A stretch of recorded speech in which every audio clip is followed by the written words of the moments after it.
speak on behalf of the Israelis. We love India. So it's sort of a consensus in Israel. We view India as a huge friend. Asia के middle east में बसा एक ऐसा देश जो देखने में तो काफी छोटा सा नजर आता है, लेकिन आज इसके कारनामों के चलते ये न सिर्फ एशिया कॉन्टिनेंट्स में बल्कि पूरी दुनिया भर में प्रसिद्ध है।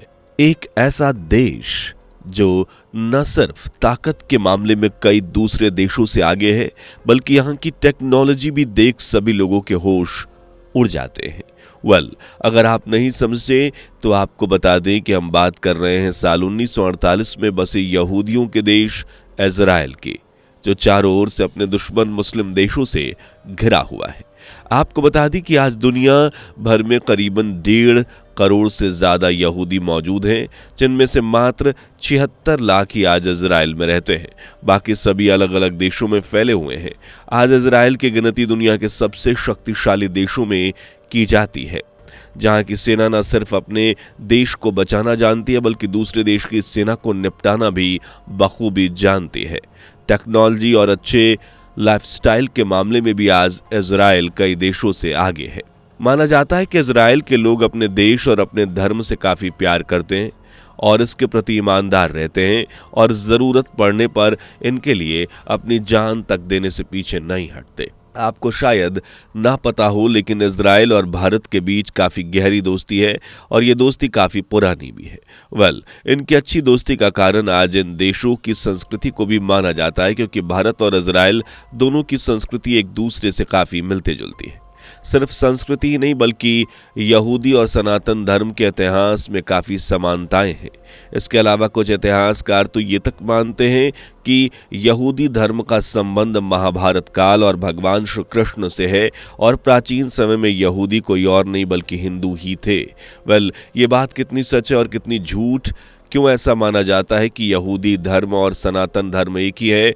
वो कौन सी समानताएं हैं जो आज सनातन और यहूदी धर्म को एक बताती हैं? अगर ये दोनों धर्म एक ही हैं तो फिर इन्हें अलग अलग क्यों किया गया? आइए जानते हैं ऐसे ही तमाम इंटरेस्टिंग सवालों के जवाब आज की हमारे इस वीडियो में।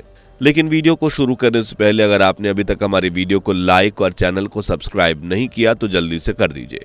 दोस्तों, जिन इतिहासकारों ने भारत और सनातन धर्म के बारे में काफी अच्छी और गहरी रिसर्च की है, उन्हें सनातन धर्म के इतिहास को देखकर यह प्रतीत होता है कि पहले के समय में सनातनी और यहूदी लोग एक ही थे।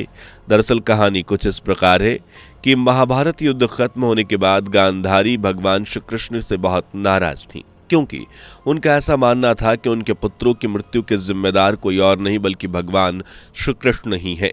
इसलिए जब युद्ध खत्म होने के बाद भगवान श्री कृष्ण गांधारी से मिले तो गांधारी ने उन्हें पूरे यदुवंश के साथ समाप्ति का श्राप दे दिया, जिसके बाद में इसी श्राप के कारण द्वारिका में यदुवंशियों के बीच युद्ध हुआ, और उस युद्ध के बाद जो भी यदुवंशी बचे द्वारिका छोड़कर समुद्र के रास्ते पश्चिम की तरफ चले गए। बता दें कि यह लोग अरब और सीरिया से होते हुए फिलिस्तीन और यरूशलेम पहुंच गए थे। इतिहासकारों के अनुसार घटना 320 ईसा पूर्व की मानी जाती है, और हैरान कर देने वाली बात यह है कि यदुवंश धर्म की स्थापना का इतिहास भी लगभग इतना ही पुराना है। इसलिए ऐसा माना जाता है कि जो लोग यदुवंशी युद्ध से बचकर द्वारका छोड़कर गए थे, उन्हें ही इजराइल जैसे देश की स्थापना की और वहां अपने जीवन की एक नई शुरुआत की। दोस्तों, ये तो रही ऐतिहासिक एक ऐसी कहानी जो यहूदी धर्म के लोगों को सनातनी बताती है। अब आइए जानते हैं कुछ ऐसी बातें जो आज भी यहूदी धर्म और सनातन धर्म को एक जैसा दर्शाती हैं, यानी इनके बीच की समानताएं बताती हैं। सबसे पहली समानता तो ये है कि जिस तरह भगवान श्री कृष्ण के पिता को उनके पिता वसुदेव एक टोकरी में रखकर यमुना नदी के पार करके नंद बाबा के पास छोड़ आए थे, ठीक उसी तरह यहूदी धर्म के अनुसार उनके पैगंबर मूसा की माता ने मूसा को एक टोकरी में रखकर नदी में छोड़ दिया था, जिसके बाद वह टोकरी आगे बहती चली गई। और वहीं कुछ समय बाद जब मिस्र की एक रानी की नजर उस टोकरी और टोकरी के अंदर मौजूद बच्चे पर पड़ी तो उन्होंने बिना वक्त गवाए उसे उठा लिया और अपने बच्चे की तरह उसका पालन पोषण किया।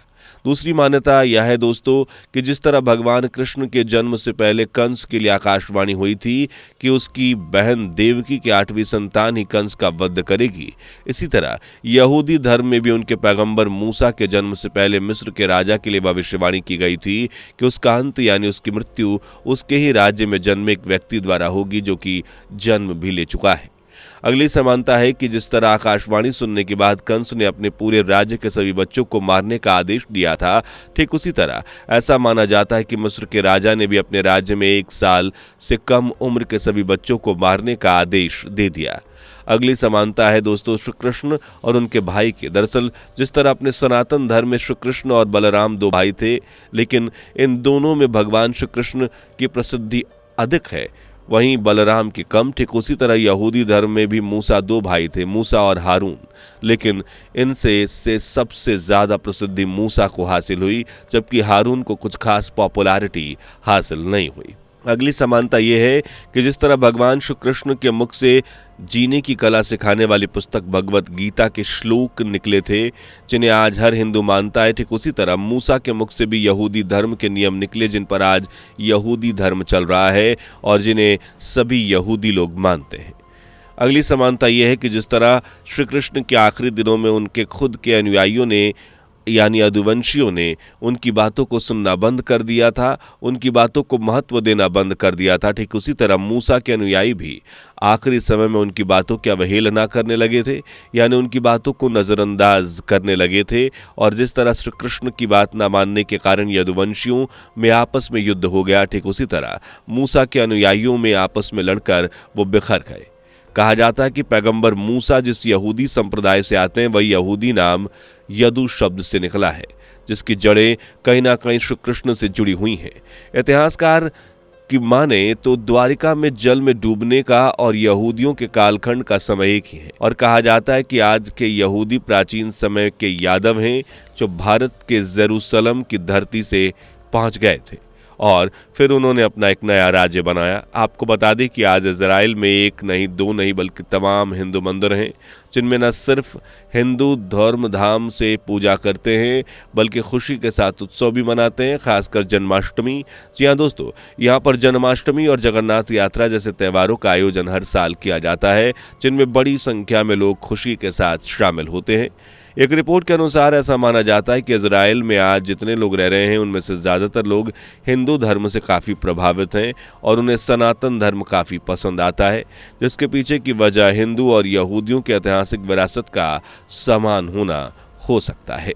वैसे दोस्तों, यहूदियों के पैगंबर मूसा और भगवान श्री कृष्ण की इन समानताओं के बारे में आप क्या कहना चाहते हैं और क्या सच में यहूदी लोग सनातनीय हैं? कमेंट बॉक्स में अपनी राय जरूर लिखें।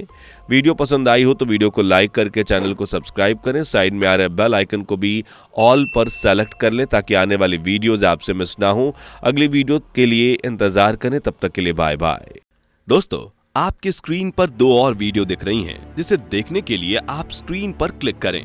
दोनों देखिएगा, बहुत अच्छी वीडियो बनी है।